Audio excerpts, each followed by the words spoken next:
Welcome everybody. I'm glad to have with me today my dear friend Melissa Brantley with the South Central Health District, and I don't know how you're still standing. I mean, y'all have got to be wore out. We're tired. We are tired. But I think what keeps us going right now is the vaccine and getting that vaccine out. And I've said it a million times, but it's kind of like the light at the end of the tunnel. And I think we see that as the beginning of the end of COVID. Yeah. And so, you know, it's tiring, but we're just excited to be getting that out. And I think that's what motivates us all every morning. You know, this has been going on for a year almost, and but I think knowing that the quicker we get the vaccine out, the quicker we can put this behind us. That's what's the motivating factor is for all of us in public health right now. And I'm excited about the vaccine. You know, as you know, I've already gotten it, and I can't wait to get the second one. But you know, but so many people don't want to get the vaccine. You know, is fill in the blank the reason. It's got a chip in it. It's the mark of the beast. It's this, it's that. The government did it. I don't trust the government. And as you know, we're doing a healthcare summit right now. And Dr. Avery said it better than anybody I've heard so far. And I never thought of this. I'm sure you have. But he was talking to people who thought that. And he pulled his phone out of his pocket. He said, look, the government's already tracking you. Every text, every tweet, every email, every Facebook post, every call. Not that they're necessarily listening to everything, but if they want to, they can pull that up at any moment and know that James texted Melissa about doing a show or whatever.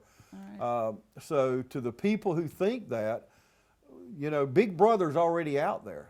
Yeah. So, but there's nothing in this chip. I watched them give me my vaccine, and I'm going to tell you, in that particular vial, I don't know how you'd put a chip in every vial of every, you know, all these millions of vaccines out there. It don't make sense to me, but people truly have concerns about this. Yeah. What say you about that? Yeah, there's no chip in the vaccine. I've watched them draw up the vaccine from the vials, and there's no chip going into each vaccine. I will promise you that. There are about 10 doses. We're currently giving Moderna. You know, there's Pfizer and Moderna, and hopefully another one coming out soon. But for public health, we're only giving Moderna. So there are 10, like I said, 10 doses in each vial. Give or take one or two. But there's really no way to put a chip in there. And so there's no chip that is being implanted into you. I will promise you that. You know, we've had several people who have asked about lot numbers, but what's my lot number and that sort of thing. When public health gives out the card to you, the vaccine card, we're not including the lot number on the card. But we know the lot number, and certainly that's being documented in your GRITS record, which is, we call GRITS, it's the Georgia Vaccine Registry, where all of your vaccines are entered, so that if you need to show someone proof that you got this vaccine, then we can print off your vaccine record for you, whether it's this COVID vaccine or whether it's your tetanus you know, shot.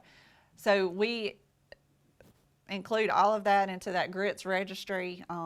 We know the lot number, so if there was an issue with that lot for some reason, we can let you know. But other than that, there's no chip being implanted. There's no way for us to track you other than the fact that we know what lot number you were given, but you were given the same lot number as thousands, we need that, though. Hundreds of other people, and we do that with every vaccine. You know, we know what lot number you were given for any vaccine you get. That's just, you know, that's the way. That's with any physician, any practice. They're going to include that flu shot. Exactly. They know. So. And it's been that way for years and years and years. So it's really hasn't. This one is not given any differently or tracked any differently than any other vaccine we give. So that should put the public's minds at rest a little bit, I would think. Well, I can't believe how organized y'all are. When we went out, our appointment was at 9:10, and they opened the gate at Southern Pines a little bit early, I think. I really wasn't tracking. We were just talking. It really didn't last long. But when we got through and they told us to go over and wait for 15 minutes just to make sure there was no allergic reaction or whatever, we pulled off from getting our vaccine at 9/11. So that's how thorough, you know, we happened to go down the yellow line, and I think there was a red line, yellow line, whatever, I'm different lanes, but it was so, people around the country could learn from y'all. That's all I know. That's Y'all are kind. doing an excellent job. Well, so far the process has worked really well. I'm excited about that. We haven't heard, you know, we were bracing ourselves for that first day we were at Southern Pines, and that might have been the day you came, I'm not sure, but you know, we weren't sure exactly if it would go as smoothly as we anticipated it would, but it did. And even last Thursday, you know, we had to cancel Wednesday's vaccine clinic because of the weather, so we pushed everyone from Wednesday into Thursday. And really, you know, we wanted to see ourselves be stretched a little bit to see really how many could we do in a given time, and could we do it as efficiently as we did when there's lower numbers. And it did. It worked really well. And that is not all public health. That's we have EMA, we have fire, we have police, Lawrence County, Dublin City, and we couldn't do it without them. But I think it's all of us coming together, and we know the process, and it's just worked really well for our community. But we're having people from outside of our district come to get the vaccine too. And so we're eager to give it, but we're excited that the process is working, and we anticipate it will continue to go this smoothly even through the next phases. You know, we've looked at how many we give in a certain hour, and just crunching the numbers, we think we can give 1,500 plus a day easily. Wow. You know, when the vaccine supply is available. So that's for us. I don't know how well it's working in other communities, but I think our process has worked really well. Well, you know, we both grew up here. We live in a great community, and when the chips are down, so to speak, I better not use that word, but when it's down, we all work together, like you just said, whether it's law enforcement or EMA or whatever. We all work together, get the job done, and that's what's going on here. How many vaccines have been given? For our district, we've given, and I wrote that down, so I wanted to give it accurate numbers. For our district, we've given a little over 11,000, right at 11,000. That's for our 10-county district, but for Lawrence County, almost 5,000. So we're about 4,700 vaccines. And I feel like this week we'll, you know, definitely hit that probably 5,500 or 6,000 mark for Lawrence County. And we're starting to get, I think next week is when we really start hitting those second doses in a high number, and then the following week too. And that's what I'm really excited about, is getting that second dose in people and then be fully vaccinated, and hopefully we can see our numbers start to decline as far as our cases go. Is there any concern about getting the second doses? I don't mean you giving them, but is the supply coming in like it should? Right now, we're doing okay. I mean, certainly we would love to have additional vaccine, because I think we could definitely move people through. We have the workforce to do it. We just need the supply. But right now, for the number of people that we need to vaccinate, we're doing okay for with the vaccine. Now, you know, we may have to move around some supplies from county to county to make sure we get everybody covered, but right now it's working.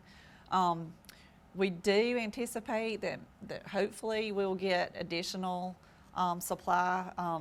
You know, for Georgia had contracted with Walgreens pharmacies and CVS to ensure that our nursing homes were vaccinated. And so off of our allocation that we get from the federal government, they were taking 40,000 doses off the top to make sure we get those nursing homes vaccinated. And so I believe last week or this week is the first week that 40,000 won't continue to come off the top. And what that means is that public health is going to be getting hopefully more, and some of our healthcare providers will be getting additional allotments as well. And you know, we just want to have that supply ready, so when we open up the next phase, which is going to be a large number of people, our essential workers, that we have the vaccine supply that we need to get all those vaccinated. Are all the frontline people now vaccinated? Yes. Okay.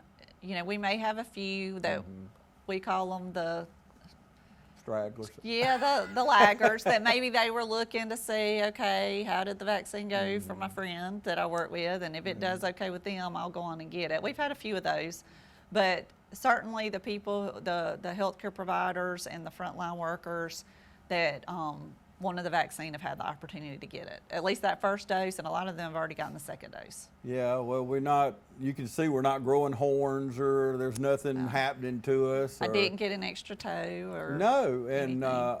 I didn't even realize, if I hadn't have watched them put it in my arm, I probably wouldn't have known they give it to me, because it was just like, It was a you didn't very- even know you really got it. You know, of course, shots don't bother me, so maybe if you're out there watching, you say, well, mine, whatever. We're all different, I realize that, but. Well, there are some vaccines that when you get them, they sting.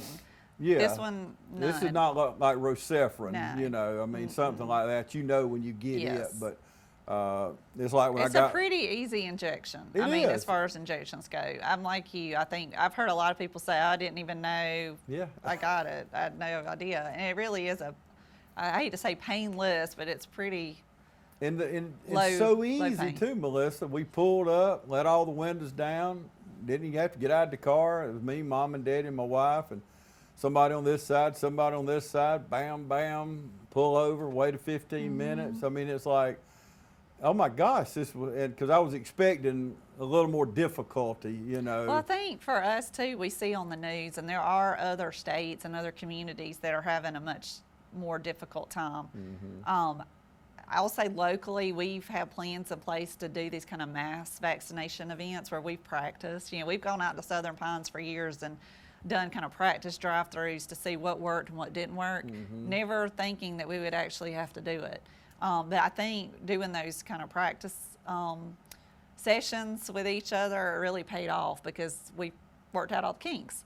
And so I think with the public, we've seen what's gone really bad in other areas of the country, and we thought, well, it'll go like that here. And I think people are pleasantly surprised when they come through and they realize, hey, from beginning to end, it took me less than 30 minutes, and I didn't have to get in my car. That's another bonus. Yeah. And so they're pleased. I know I was working at one tent. I think it was that first week we were really at Southern Pines, and I was just kind of helping out at a tent, and someone I knew drove through to get it, and they were talking, and they said, well, we're going to go ahead and give you your shot. And she said, here now?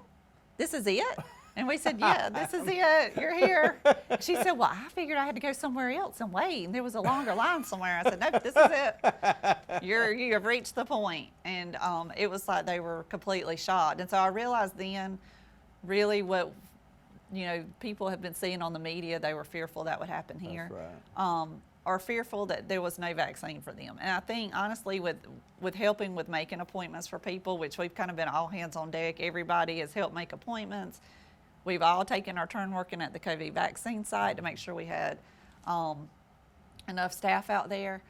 But I think once people knew there was a vaccine for them, it really calmed people to see that. And I think there was that fear that there wasn't enough vaccine. And so I think once people say, hey, we're in rural Georgia, we can get the vaccine, and it's going really smoothly, the process is easy, then their fears are alleviated somewhat. And I'm thankful to see that. And the news, we know, they sensationalize everything, where we sit down here and all we want to do is give the facts. And if we don't know something, then we can find it out. But go over for the people that don't realize, somebody watching now that wants to register to go get their mom and daddy out there, if they're a caregiver, tell them how they go about doing that.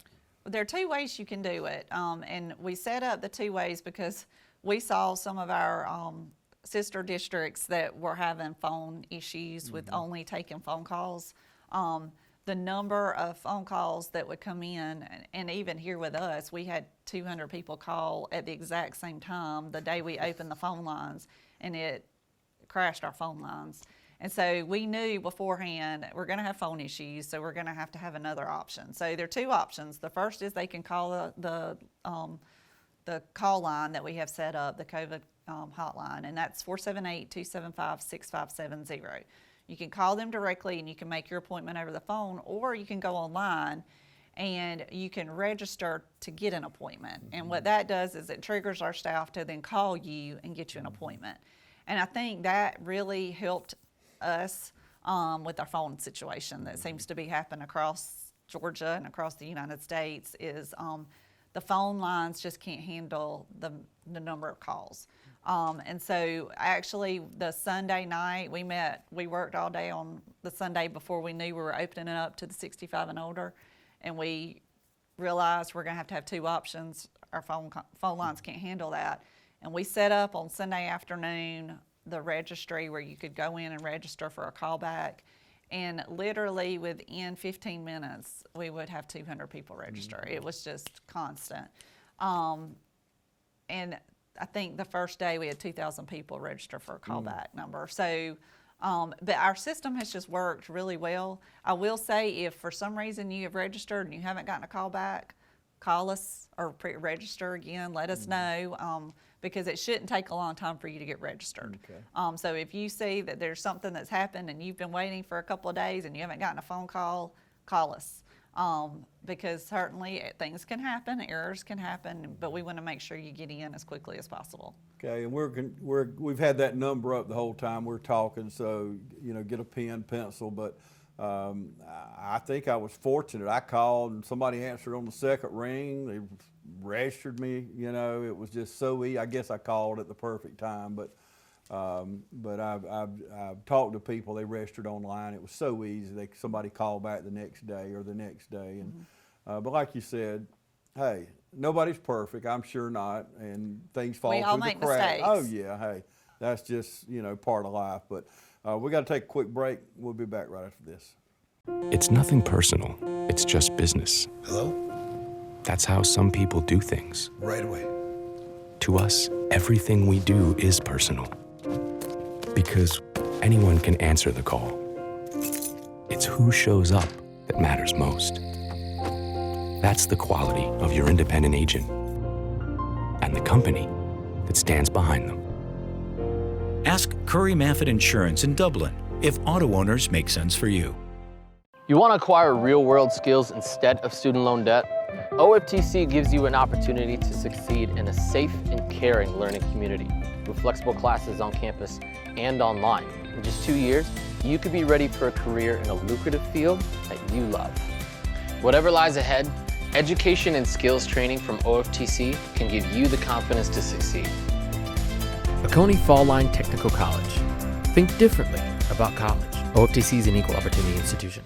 Welcome back, everybody. I'm continuing my conversation with Melissa Brantley with South Central Health District. How many counties do y'all actually cover? We cover 10 counties. Okay, Yep. Big area. Big area.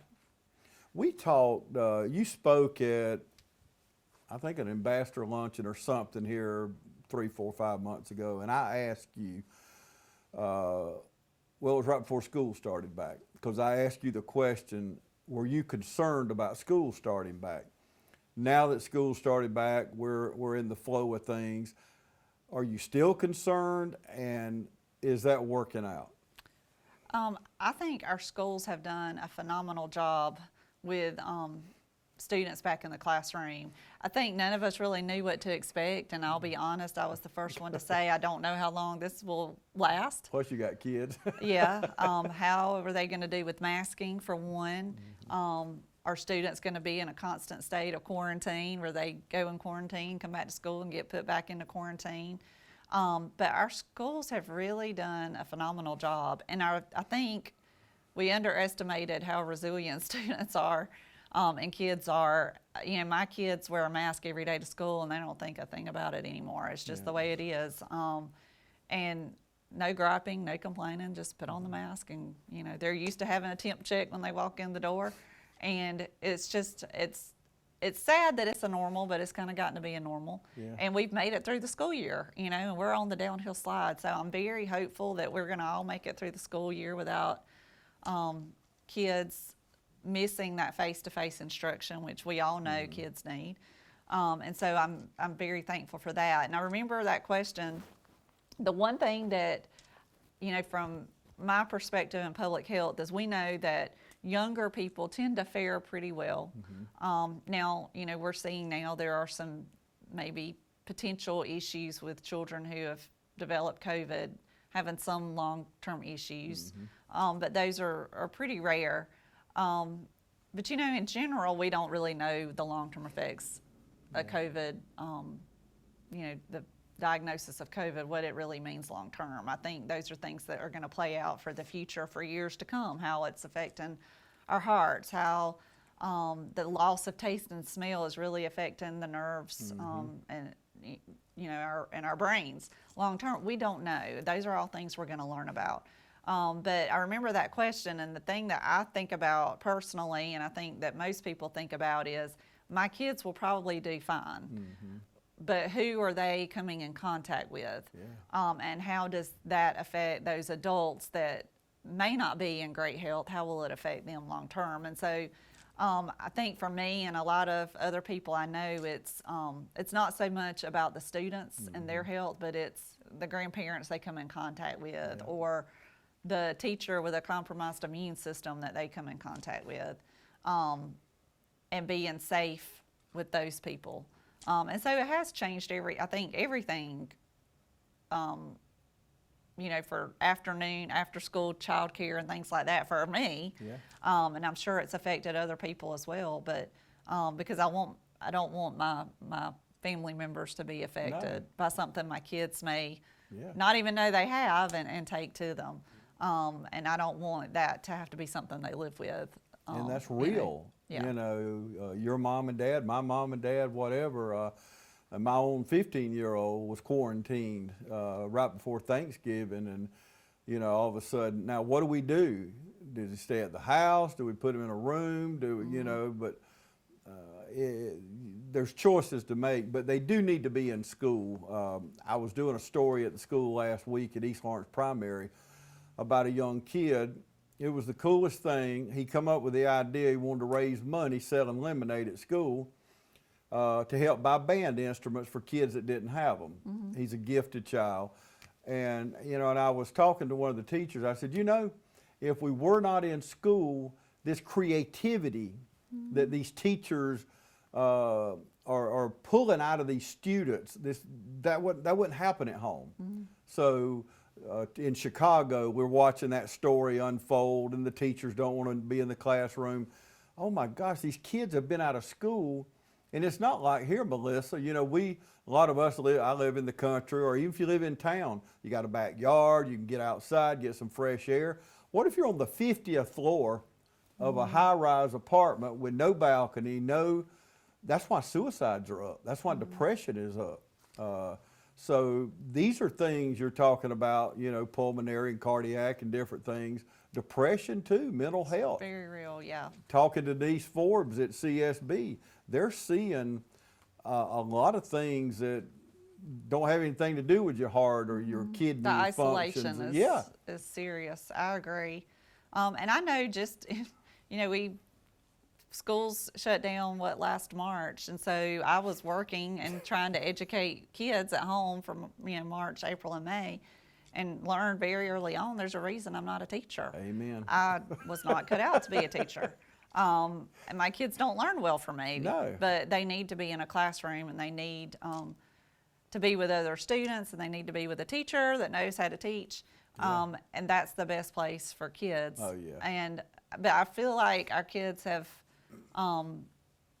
been in school in a very safe environment. I've been really pleased and just thankful for how our schools have come together and worked with public health. I mean, we've talked daily to our schools and try to help them the best that we can, but it's been definitely an open door between the schools and public health of how can we open the doors of our schools and do it safely, and I think that the schools have done a tremendous job.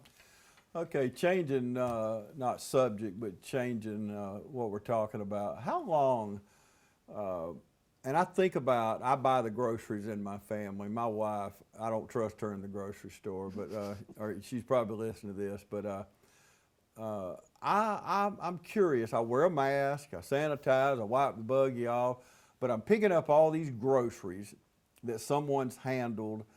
I load them in the car, take them home, and I'm always concerned about surface contact. How long does it last on surfaces, and can I even get COVID that way? You know, that was the big concern early on, and honestly, I don't know about. we saw different numbers, but I don't think there's really been anything that shows a certain time period that it lives on a surface. We know that the easiest way for it to be spread is just person-to-person contact. You know, someone sneezes, someone coughs, you inhale those particles into your nose or eyes or whatever, or it goes into your mouth. That's the way it's primarily spread.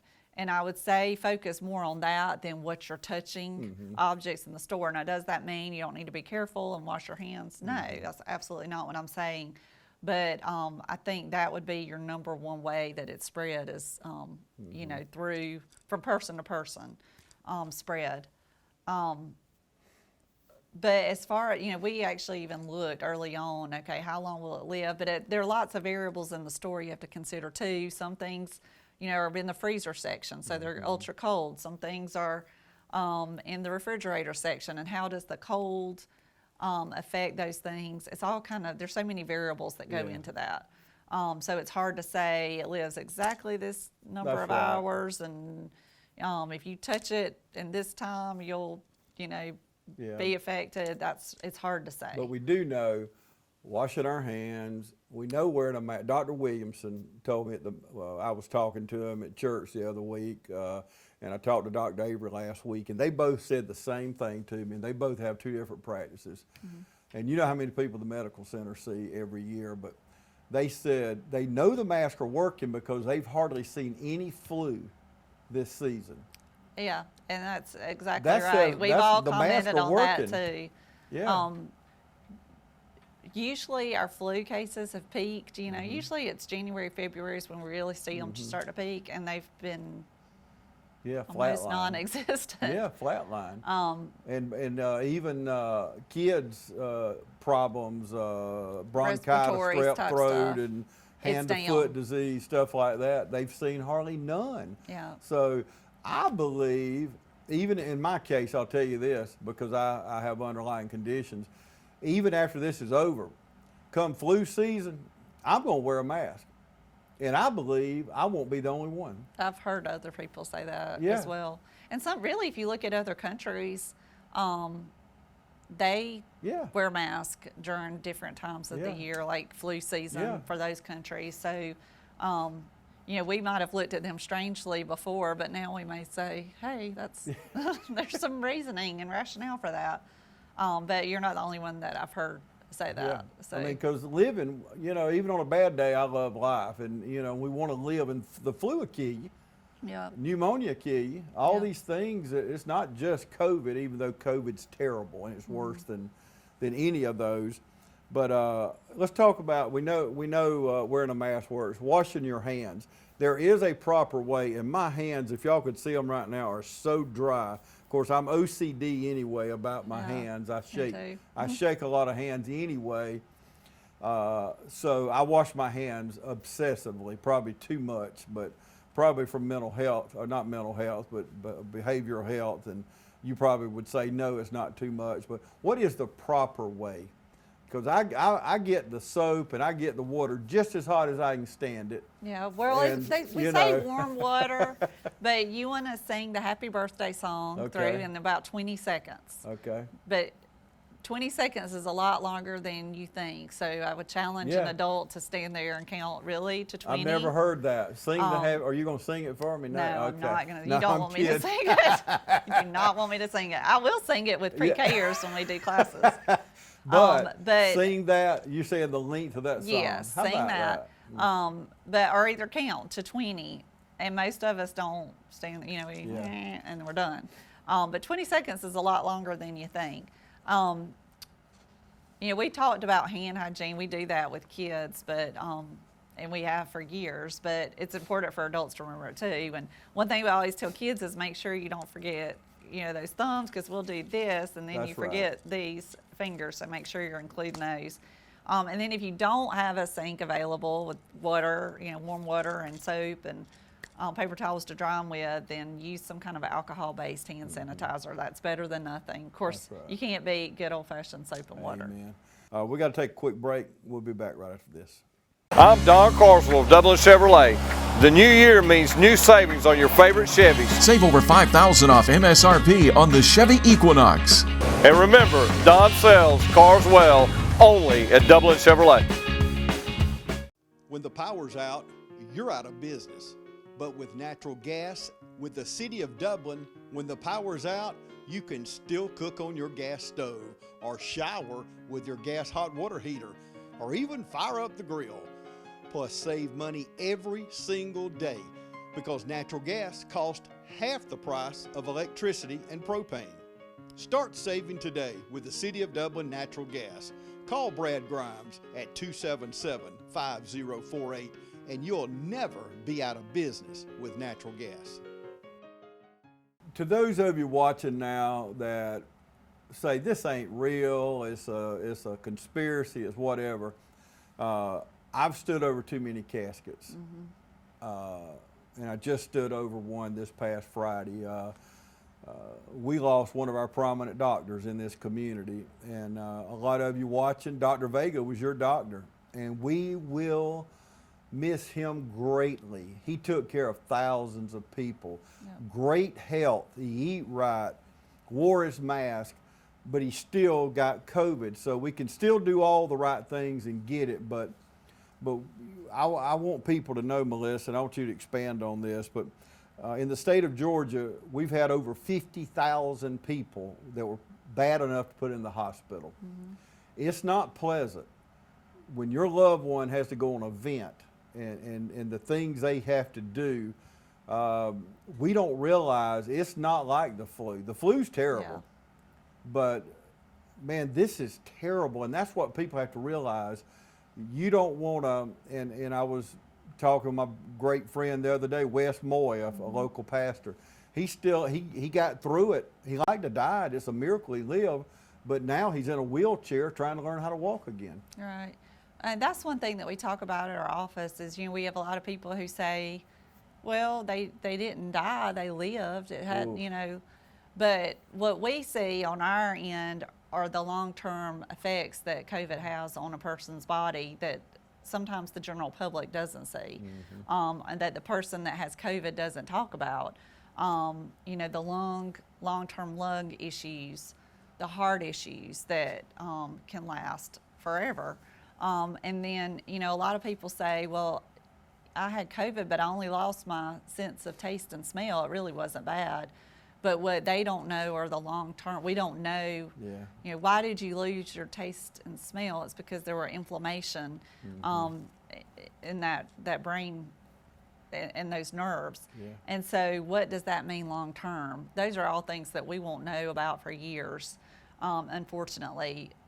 So those who say that, yes, it may seem mild at the time. I couldn't smell or taste for a few weeks, but long term down the road, what does that mean? We don't know.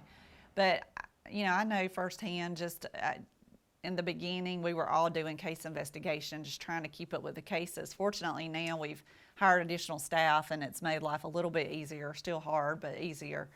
But I can't tell you how many times I talked to people who were, answered their cell phones in ICU by themselves, just struggling to breathe and went on to die, and that affects you. Talking to people who say, pray for me, and just pray for me, pray for me, pray for me. And it's heartbreaking. It is. And so, I think until you work in it and you see it daily and you see and hear about the long-term effects that it's having on some people who live through it but have to deal with it forever, maybe you don't see the reality of it. And that's that's why I wanted to bring that up, because people watching that are not taking this seriously, and I still see people. And if you're one of those, I don't really care if you get mad, because I want you to live. I don't care who you are, whether I know you or not. We won't. And look back a year ago, Melissa, at people in our community. We could start naming names. It would take a while. That we lost so many people that were so valuable to this community and to their families. They were someone's dad or mom or brother or sister or grandparent or... I think about, I was in a meeting when this first came out. It was probably end of February, March, and with a friend, a male friend who's a little bit older than me, and he said, I don't worry about me, I worry about my parents. And he went on to get it and died. And I think about that conversation so often of, last March, when we were talking about it and talking about, I worry about my parents, he had no clue that it would take his life. And I think about that a lot. And I'm sure other people are in the same shoes. You just don't, you never know. And I think the scary thing about COVID is nobody knows how it will affect them. It may be very mild. You may have, mild cold-like symptoms, or you may be on a ventilator on day 4. You just don't know. No. It's very random. And if we don't take care of our frontline people, that's why the vaccine's so important. I had a doctor tell me last week, and it's so real. He said, James, if people don't get this vaccine and they keep, and just like Dr. Vega, we've had, and I don't want to call their names, there's other doctors right now that I know personally who have it, and we hope and pray they're going to make it through it. But if we keep losing doctors and nurses and PAs and different people, it's just more of a strain on the healthcare system. And we're going to end up paying in the end, not just for this, but for other things. Because if we keep losing doctors and these other people, we've got to get that vaccine. We've got to get that vaccine to protect them and to protect us and not only that, but your frontline workers, your healthcare providers, they're tired. Yes, they are. They're very tired. They are working long days with no breaks. Yeah. And we're right there with them. I mean, we're tired. We're on our second phase of no leave. And we're not allowed to take immune leave. System, Yeah. it affects that. It's tiring. Yeah. And so we just urge the public. I mean, I think if you ask any frontline worker, healthcare provider, or public health person, will all say we just want normalcy. Yeah. We just want to get back to normal. And I know the people in the public want the same. And I think the vaccine is kind of our key to normalcy. But it's like you said, we have to embrace that. And I'm thankful the 65 and older have embraced that vaccine. They want it because they've been shut in for, going on 11 months now. They've been in their homes. They want to get out. They want to visit. They want to go to church. Yes. And not be scared. And we're thankful, so thankful that we can get it out to them. Yeah, amen. Well, we're going to take another break and come back and wrap things up. Stay with us. Portions of this program are brought to you in part by Fairview Park Hospital, a leader in healthcare for Dublin, Lawrence, and surrounding communities. Providing specialty services through facilities such as our Sleep Center, the Heart Center, and Women's Imaging Center. Imagine a life-changing injury. Imagine the fear and unknown.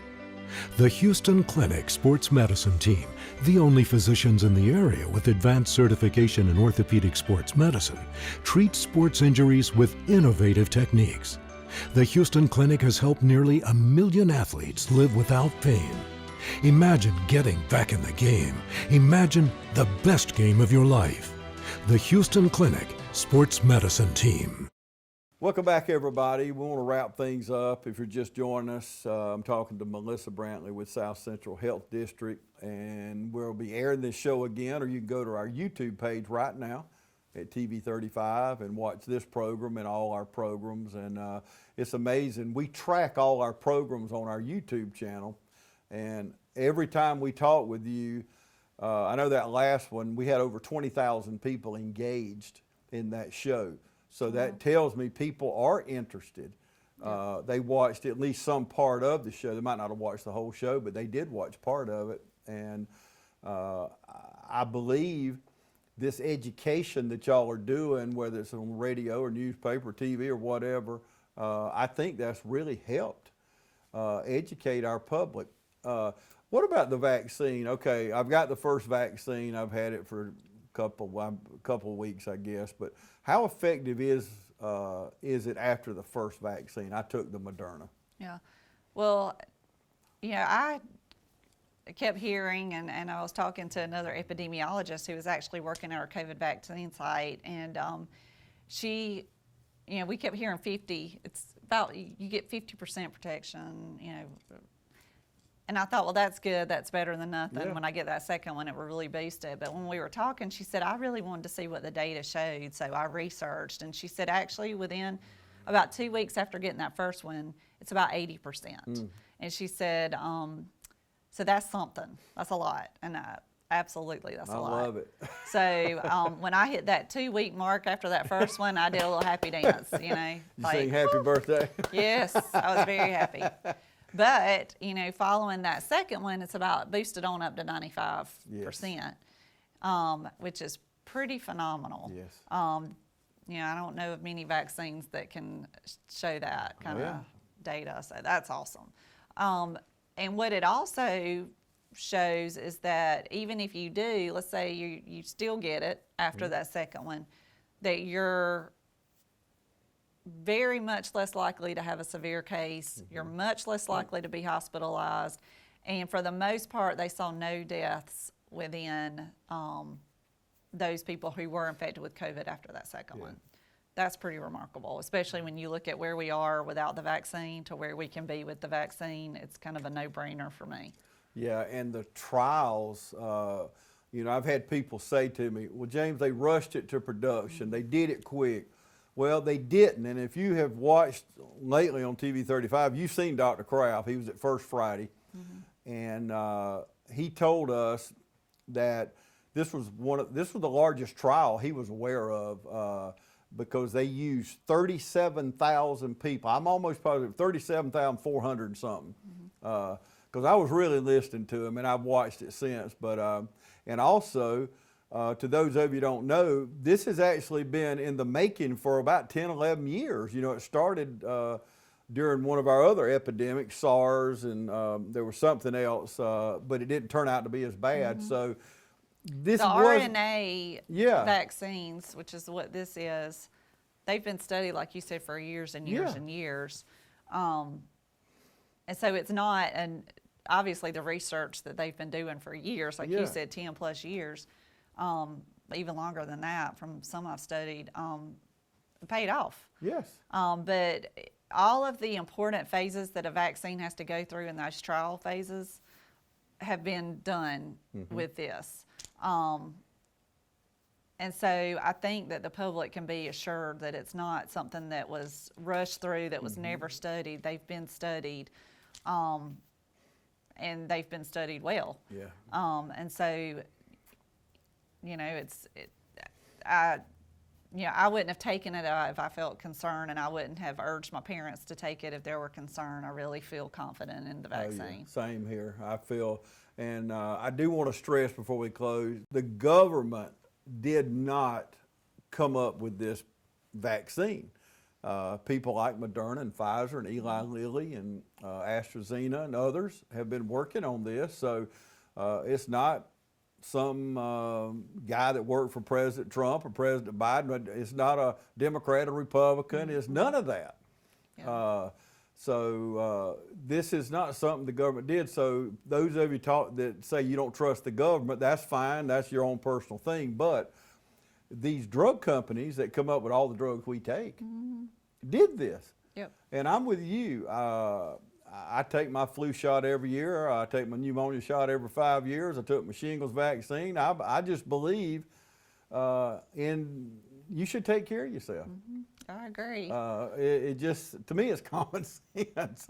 Yep. And I just urge people, everywhere I go, I'm asking y'all, please, please listen to what Melissa said. And you're not just talking just to be talking. These are facts that y'all have learned. And if you're not sure about it, you say you're not sure about it. Right. But please, y'all, please, please, please get the vaccine. I'm telling you. We love you, and we're all a community, and it's just like you talked about the man that wasn't worried about himself, he was worried about his parish. Yeah. I know more people like that, and I know people that just know they're not going to get it because they do everything right, but even then, you can do everything right and get it. That's true. Yeah, so that's true. There's no guarantees in life, and even the vaccine, and I'm so proud it's 95%. But there's still a chance you could get it, but it's like the flu.